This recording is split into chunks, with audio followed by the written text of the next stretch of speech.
Oui, je préfère qu'on reste amis. Non mais en fait on peut plus sortir ensemble mais on peut rester amis si ça te dit. Ouais, non, on reste amis, y a pas de souci. La friendzone. Je vais parler de la friendzone. Frérot, la friendzone, je n'ai jamais compris. Il y a plein de mecs, vraiment, je vais dans des forums, il y a plein de gars, ils sont en mode oui, comment je fais pour pas me faire friendzone? Ah, je me fais friendzone par toutes les meufs à qui je parle. Et en fait, moi, c'est pas possible. Je vais t'expliquer pourquoi la friendzone n'existe pas pour moi et comment tu peux faire aussi, comment tu peux adopter le même mindset que moi pour ne plus que ça existe pour toi. Parce que la solution est extrêmement simple. Elle est extrêmement simple, la solution. La friendzone, déjà, c'est quoi? Définition. Donc, la friendzone, c'est quand un mec, il a des vues sur une meuf, il commence à lui parler, il commence à la fréquenter, et cette meuf, bon, bah, elle a pas du tout d'envie sexuelle pour lui. Lui, il en a, mais elle n'en a pas envie. Et généralement, ça termine par ah, on reste juste amis. C'est ça la friendzone, ok? Et en fait, pourquoi ça arrive la friendzone? C'est extrêmement simple. Tu sais quoi, je vais même pas te faire perdre de temps, frérot, je vais te dire tout de suite comment tu peux faire pour ne plus jamais te faire friendzone. Je vais t'expliquer moi comment j'ai fait pour trouver ma meuf, ok? Pour trouver ma meuf. Donc pour trouver ma meuf, j'ai utilisé les apps de rencontre, plus particulièrement Tinder, parce que voilà, c'est un gain de temps. Moi, j'ai mon business, j'ai YouTube Auto, j'ai de l'argent à gagner, donc je n'ai pas le temps de sortir, d'aborder, d'aller en boîte, etc. Je m'en bats les couilles de ça. Donc moi vraiment, ma stratégie de dating, c'était les apps de rencontre. J'avais des potes qui l'ont fait, qui ont réussi, qui ont eu du succès, qui ont trouvé des meufs bien dessus. Donc je me suis dit, je vois pas pourquoi moi non plus ça pourrait pas se passer. Donc, bam, je me fous sur les applis de rencontre, je crée le compte, machin, machin, et ensuite je parle aux meufs. En fait, pour t'expliquer ma stratégie, moi, ma stratégie, c'est une stratégie de tri. C'est-à-dire, numéro un, je ne vais pas perdre mon temps avec les femmes, je vais garder que les femmes qui sont intéressées par moi. Et numéro 2, je vais directement montrer quel est mon objectif. Moi, mon objectif, c'était de ramener une meuf chez moi le premier soir. Pour la simple et bonne raison que j'avais pas envie de m'amuser à faire 3-4 dates avec des meufs pour qu'à la fin ils me disent ah non, on reste juste amis. Moi je voulais une femme qui avait un genuine burning desire, je t'en parle tout le temps, une femme qui a un désir brûlant de sortir avec toi. Parce que tu lui plais physiquement, parce que tu lui plais quand tu lui parles, etc. Et je peux t'assurer que beaucoup plus de femmes que tu ne crois seraient prêtes à aller chez toi le premier soir. Évidemment, ça c'est uniquement si elle te voit comme sa meilleure option. Et c'est exactement ce qui s'est passé avec ma meuf. Donc, à première vue, on va dire oui, mais une fille qui vient chez toi le premier soir, Samy, c'est une pute. Eh bien, pas forcément. Ma meuf, qui est venue chez moi le premier soir, avec qui on s'est mis en couple juste après, d'accord? Elle avait jamais fait ça pour un autre mec. Ces autres mecs, à chaque fois, elle avait fait la règle de ces fameuses règles des 3-4 dates. Où oui, on faisait 4 restos, 3-4 restos, et puis ensuite un petit bisou, et puis machin. Moi, il n'y a pas eu de règle machin. Hein. Moi, c'est direct à la maison, tu veux pas venir à la maison, il n'y a pas de souci. Et pourquoi elle est venue chez moi? Parce qu'elle m'a vu comme l'alpha. Je dis pas que je suis l'alpha, attention, je suis pas égocentrique ou quoi. Je dis juste que parmi son pool de mecs auxquels elle avait accès, moi j'étais celui qui lui plaisait le plus et elle voulait pas me perdre. Donc elle s'est dit, bah vas-y, je vais aller chez lui le premier soir. Et en fait, pourquoi je te raconte ça? Parce que moi, au moment où vraiment je draguais les femmes sur Tinder, etc., moi, quand je leur parlais, il n'y avait pas en fait, il y avait pas de doute en fait. C'est-à-dire que la meuf, elle connaît mes intentions. Elle sait déjà que je suis pas gay. Elle sait déjà que je veux pas être son ami. Et elle sait que moi, j'ai juste envie de la tamponner. Dans un premier temps, dans un premier temps. Après, évidemment, on va apprendre à la connaître, etc. Mais elle sait que je suis là pour la tamponner. Parce que c'est la vérité, frérot. À quoi ça sert d'avoir une meuf s'il n'y a pas de rapport sexuel, en fait? Dans ce cas-là, moi, je préfère être avec mon pote, en fait. Moi, si je veux une personne pour discuter, pour échanger, je sais pas, prendre du plaisir, etc., euh, évidemment en discutant, d'accord, prendre du plaisir, pas sexuellement, mais si je veux juste une relation où je parle à une personne, bah, je vais voir mes potes, en fait. Je vais plus me taper des barres avec des potes qu'avec des meufs. Et du coup, moi, j'ai aucun intérêt à avoir un pote meuf, une meuf que je peux pas baiser, en fait. Ça n'a aucun intérêt pour moi. Et du coup, pour en revenir au côté de friendzone, bah, du coup, je le fais comprendre aux meufs sur Tinder. Oui, toi plus moi, plus un bon film, plus des sushis chez moi. Mais en fait, ça, c'est juste cette phrase-là. Direct, la meuf comprend. Direct, elle comprend. Et en fait, imagine comment je peux me faire friendzone en mettant ça en fait en première phrase. Comment je peux me faire friendzone quand le premier date que je propose à une meuf, c'est un film, un bon massage chez moi? C'est impossible. Et attention, là, je te prends le cas extrême, mais peut-être que toi, bon, t'es pas dans ce type-là, et je peux comprendre totalement. On n'est pas tous à l'aise pour amener une fille le premier soir. Moi, mes premiers dates que j'ai eu, bah, c'était au café, tu vois, c'était beaucoup plus à l'aise. Ça m'a pris un peu de temps avant de commencer à ramener les meufs chez moi. Mais disons que même la même chose, il y a une différence entre dire oui, toi plus moi plus un café, et le mec qui va juste parler à la meuf. Parce que t'as plein de mecs, en fait, les mecs qui se font friendzone, littéralement, c'est des mecs qui ne font jamais le premier pas. C'est des mecs qui ne se mouillent jamais. C'est des mecs qui ne poussent jamais la meuf à se placer. Or, une femme, il faut comprendre qu'il y a trois possibilités. Soit elle est intéressée par toi, soit elle est neutre, soit elle n'est pas intéressée par toi. Et en fait, toi, ton objectif en tant qu'homme, c'est de pousser la femme à se placer. C'est exactement pareil dans YouTube Auto. Quand tu crées du contenu, quand tu fais la promotion d'un produit pour qu'une personne aille l'acheter, eh bien tu vas pas dire oui, mon produit, en vrai tu peux l'acheter si tu veux, mais il n'est pas si incroyable que ça. En fait, même t'es même pas obligé de l'acheter. Bah frérot, tu vas jamais réussir. Les mecs qui ont réussi en YouTube Auto, moi comment j'ai réussi avec la méthode YouTube Auto de Valentin, c'est vraiment en vendant. C'est vraiment en étant là, écoute, tu as ce problème, ce produit va le régler, tu vas voir, c'est de la frappe, c'est de la bombe, c'est incroyable, ça va changer ta vie. Je te dis tout le temps, YouTube Auto va changer ta vie, et c'est pour ça que les mecs rejoignent. C'est pour ça qu'il y a plein de gars, ils ont rejoint, ils ont changé leur vie, parce que je leur ai expliqué comment ça fonctionne. Et d'un autre côté, il y a des gens qui vont me dire, oui, mais Samy, tu nous casses les couilles avec ton YouTube Auto. Et ben je m'en fous de ces gens-là. Je m'en fous, parce que tu vas pas changer ta vie, il n'y a pas de souci, tu te démerdes. Peut-être qu'ils vont arrêter de regarder mes vidéos, mais je m'en tape. Moi, je pousse les gens à se placer. C'est soit tu es intéressé, soit tu es chaud. Tu sais quoi, Samy, je veux changer ma vie, boum, je rejoins YouTube Auto. Soit tu es neutre, donc bon, il me parle de YouTube Auto, ça m'intéresse pas, ou pour l'instant, ça ne m'intéresse pas parce que j'ai d'autres projets, mais ça me dérange pas. Ou numéro 3, t'es vexé et tu regardes plus mes vidéos. Mais au moins, je t'ai poussé à te placer. Et je n'ai pas fait du contenu où je dis juste, oui les gars, alors j'ai ce produit, franchement, vous faites ce que vous voulez. Bah non, parce que sinon, j'aurais jamais atteint les 4000 euros par mois. Je serais resté une espèce de clochard qui gagnait 500 euros de YouTube monétisation en fait, comme la majorité des youtubeurs.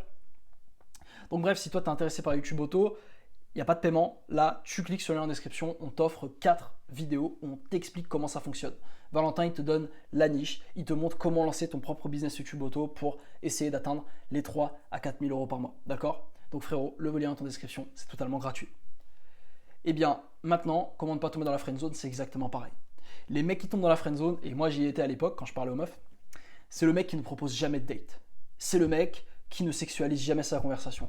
C'est le mec qui parle à la meuf comme s'il parlait à sa mère, comme s'il parlait un pote à lui. Il est là, il fait ouais, t'as fait quoi de ta journée? Oh, trop cool. Ouais, moi j'ai fait ça. Ouais, t'aimes faire quoi dans la vie? Oh, super, moi aussi j'aime trop ça. En fait, c'est nul. Moi, concrètement, frérot, le premier message, je trie toutes les meufs sur le volet. Premier message, c'est toi plus moi plus un bon massage, tu vas voir. Je vais te faire un bon petit massage, tu vas kiffer. Et là, en fait, ça va trier toutes les meufs. Toutes les meufs qui n'ont aucune envie sexuelle avec moi, qui ne sont pas attirées par moi, qui sont juste là pour me faire perdre mon temps, eh bien, elles vont me dire ah bah non, moi je suis pas ce genre de meuf, moi ça m'intéresse pas, ou ah machin, t'es pas mon type. Mais je m'en tape, parce que je les ai virées, toutes ces meufs-là, je leur parle plus, je perds plus de temps. Parce que c'est ça aussi le problème de la friendzone, c'est que les meufs, ça leur pose pas de problème de te friendzone. Les meufs, comme je t'ai dit, elles, le cas idéal, c'est ce qu'elles veulent, c'est l'attention des hommes. Elles veulent ton attention. Donc en fait, si toi tu ne pousses pas une meuf à se placer et à te faire comprendre concrètement qu'elle est intéressée par toi ou qu'elle n'est pas intéressée par toi, eh bien elle va continuer à te parler. Elle va continuer à te parler même si elle sait que toi, tu veux la gérer, mais elle s'en fout, elle va continuer à te parler et tant que tu n'as pas proposé un date ou autre, elle va s'en foutre. Elle va continuer à te parler et à prendre ton attention, ton énergie, ton attention. Et le moment où tu vas commencer à lui dire ouais, Julie, ça te dit qu'on se voit pour un café, elle va trouver une excuse. Elle va essayer de vesquiller. Et en fait, c'est là que t'es friendzone. Mais vraiment, le secret pour ne jamais se faire friendzone, c'est très très simple. C'est d'être direct. C'est quoi tes intentions? Et là, on en vient à notre problème, c'est des mecs qui veulent pas montrer leurs intentions. Et pourquoi tu veux pas montrer ton intention? Parce que tu n'es pas sûr de toi. Parce que tu n'as pas d'abondance. Parce que tu as peut-être jamais eu de meuf, donc peut-être que tu as peur. Peut-être que la meuf à qui tu parles, là, qui te friendzone, c'est la seule meuf à qui tu parles. Et du coup, toi, tu préfères parler à cette meuf-là et ne pas prendre le risque, même si tu ne la vois jamais, tu préfères continuer à lui parler en fait. Parce que toi, ça t'apporte aussi de l'attention de la part d'une meuf. Et moi, c'est ce qui m'arrivait à l'époque quand j'étais au lycée.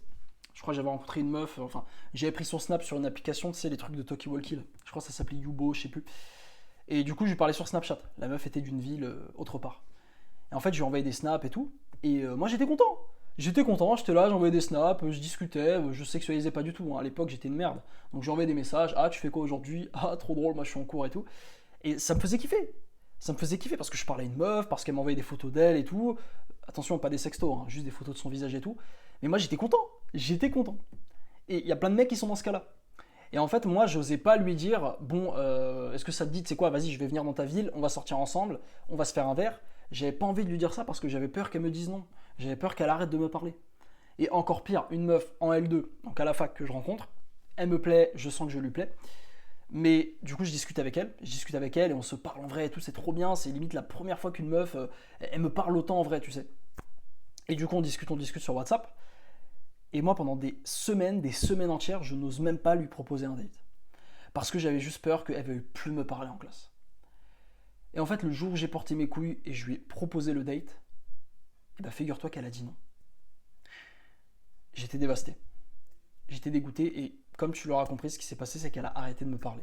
On ne se parlait plus, elle me calculait plus en cours, etc. Et j'ai souffert de ça.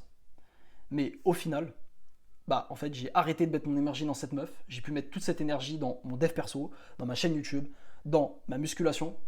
Et surtout, je me suis pas fait friendzone. Donc frérot, le seul moyen de ne pas te faire friendzone, c'est de tout de suite pousser une meuf à se placer. Quitte à la perdre, il faut pas avoir peur de perdre une femme, parce que des femmes, il y en a des millions, frérot. Il y en a des millions. Mais là, n'aie pas peur de perdre une femme. Si tu veux pas te faire friendzone, soit directement tu proposes le date rapidement, tu lui dis écoute, on pourrait se faire un café tous les deux pour apprendre à se connaître, c'est clair, comme ça c'est carré. Si tu vois que la meuf, elle peut pas une fois, tu le reposes une deuxième fois, et si tu vois qu'elle ski, terminé.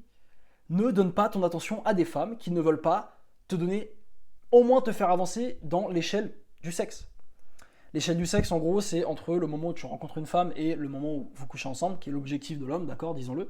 Eh bien, si la meuf ne te fait pas monter les paliers petit à petit, eh bien, ne lui parle plus. Ne lui parle plus. On s'en fout d'avoir des potes meufs. Alors peut-être que toi, c'est ton délire, mais moi, je m'en tape. J'ai pas besoin de potes meufs, moi. Ça ne m'intéresse pas. Moi, j'ai mes potes, c'est des mecs, ils sont déter, ils sont dans le business. J'ai pas besoin d'avoir une pote meuf qui va me parler de « Oui, tu sais ce qu'elle a fait, Jacqueline, ma cousine, c'est une connasse, machin. » Ça m'intéresse pas. Moi, quand je parle à une fille, mes intentions sont claires. Je suis intéressé par toi sexuellement. Et non seulement je le fais comprendre en essayant d'avoir le date, d'accord? Donc d'abord c'est le numéro, je parle à une fille dans la rue, tu lui demandes le numéro. Ensuite, l'objectif c'est de la ramener en premier date. Ensuite, l'objectif c'est de la ramener en deuxième date. Et puis ensuite c'est de closer. Et si tu sens qu'à un moment donné la meuf veut plus avancer, eh bien c'est pas grave, tu lui donnes plus d'attention. Parce que c'est exactement comme ça que fonctionnent les relations hommes-femmes et ont toujours fonctionné. C'est toi, tu donnes ton attention à une femme, et elle en échange, elle te donne accès au sexe. C'est exactement comme ça que ça se passe. Et si aujourd'hui tu te fais friendzone, c'est parce que tu acceptes de ne pas avancer sur cette échelle. Et en fait, tu ne te positionnes pas. Donc pour s'y positionner, c'est très simple. Si là, tu as une meuf à qui tu parles actuellement, là, ton action à faire tout de suite après cette vidéo, sinon c'est une perte de temps, ça sert à rien, eh bien, c'est tout de suite d'aller proposer un date à la meuf. De lui dire, hey, salut Julie, tu sais quoi, on peut se faire un ciné ce week-end. Viens, je t'invite au ciné ce week-end. Si elle te dit non, tu reproposes une deuxième fois. Si elle te dit non encore, terminado, tu coupes les ponts, tu réponds plus à ses messages. Parce que tu veux pas être sa pote, tu veux pas être son pote, on s'en bat les couilles. Toi, tu veux la séduire, sinon tu ne serais pas sur cette vidéo. Si tu veux un pote meuf, y a pas de souci, mais t'as pas besoin de ma vidéo. Viens pas pleurer que tu te fais friendzone. Si tu veux être pote avec elle, tu vas être pote avec elle, t'inquiète pas. Les meufs, elles adorent les potes mecs, elles adorent les gays. Pourquoi elles adorent les gays, les meufs? Parce que, en fait, ça leur fait un pote mec qui veut pas la gérer, c'est tout. Et du coup, c'est ça. Si t'as plus envie de te faire friendzone, faut te positionner. Donc ça, c'est la première méthode la plus simple de proposer le date, d'accord? C'est le plus évident, c'est le plus simple, c'est le plus facile d'accès. Maintenant, la deuxième méthode, c'est moi ce que je fais, mais c'est un peu plus avancé, c'est de sexualiser ta conversation. C'est un peu plus compliqué, mais grosso modo, sexualiser ta conversation, c'est écoute, viens chez nous, je te ferai un petit massage. Moi, c'était ça que je faisais à l'époque sur Tinder, c'est oui, toi plus moi, plus un film, plus je te ferai un bon massage, tu vas voir. Tu vois, le bon massage, elle le sait que le bon massage, c'est pas pour être son amie. Elle le sait ce qui va se passer après le massage. Et t'avais des meufs qui me disaient clairement, ah, tu penses que je veux me faire masser par toi? Tu penses que je suis une fille facile? Eh ben salope, casse-toi en fait. Casse-toi. Je leur parlais plus en fait. Il y en avait qui me bloquaient, moi je leur parlais plus, on s'en foutait. Mais par contre, derrière, t'as des meufs qui vont être chaudes, qui vont être en mode, ah, j'ai hâte. Et là, ça va le faire. Et là, tu vas avancer. Et là, tu vas arrêter de perdre ton temps sur des femmes qui te prennent ton énergie, je te le rappelle, qui te prennent ton attention et qui ne te font pas avancer. Je te jure qu'il y a des femmes actuellement à qui tu parles qui n'ont aucune intention de coucher avec toi. Il y a des femmes à qui tu parles aujourd'hui qui, dans leur tête, jamais de la vie, elles vont coucher avec toi. En tout cas, aujourd'hui. Peut-être qu'après, si tu travailles sur toi, ton physique, tu rejoins YouTube Auto, tu fais un revenu en ligne, comme moi, tu commences à voyager. Moi, il y a plein de meufs comme ça à l'époque, avant que je fasse un revenu en ligne, elles en avaient rien à foutre de moi. Et dès que j'ai commencé à mettre sur Insta mes voyages, mon physique, ma situation, elles ont commencé à revenir. Mais en tout cas, en l'état, les meufs aujourd'hui, si tu ne fais rien, elles ne voudront pas de toi. Elles le savent. Donc arrête de perdre ton temps avec elles. Comme je t'ai dit, action, va voir ces meufs, pousse-les à se placer. Je te conseille, soit tu proposes un date, soit tu commences à sexualiser la conversation. Et si tu vois que la meuf ne suit pas, oublie-la. Oublie pas, il y a de l'abondance. Des meufs, il y en a en abondance, frérot. Il y a des millions et des millions de meufs. Moi, le truc que je me rappelle toujours, ça fait un peu pointeur, mais c'est que tous les ans, en fait, dis-toi, même tous les jours, t'as genre 1 million de meufs qui passent de 17 à 18 ans. Donc t'as plusieurs millions de meufs tous les jours qui rentrent dans le dating market. T'as des millions de meufs tous les jours qui rentrent dans ton pool de meufs que tu peux gérer. D'accord? Tous les jours. Donc pourquoi te focaliser sur 2 ou 3 meufs? T'en as plein, t'as plein d'opportunités. Maintenant, les opportunités, comme je t'ai dit, elles viennent, elles se concrétisent uniquement quand tu as bossé sur toi. Donc c'est pour ça que le dernier message de la vidéo, c'est que si aujourd'hui tu n'es pas au stade où tu as envie d'être, concentre-toi sur toi. Oublie les femmes. Concentre-toi, améliore ton physique, améliore tes finances, rejoins le challenge YouTube Auto. Il y a 4 vidéos totalement offertes et tu vas voir, ça va changer ta vie. Tu vas peut-être atteindre un revenu en ligne comme moi. Et là, tu vas voir que quand tu commenceras à mettre des stories, quand tu commenceras à faire le tour du monde, quand tu commenceras à être un mec en place, à montrer que tu vas dans des beaux restos et tout, et bien là, t'inquiète pas que les meufs, c'est elles qui vont te DM et là, c'est elles qui voudront tout sauf que tu les friendzone.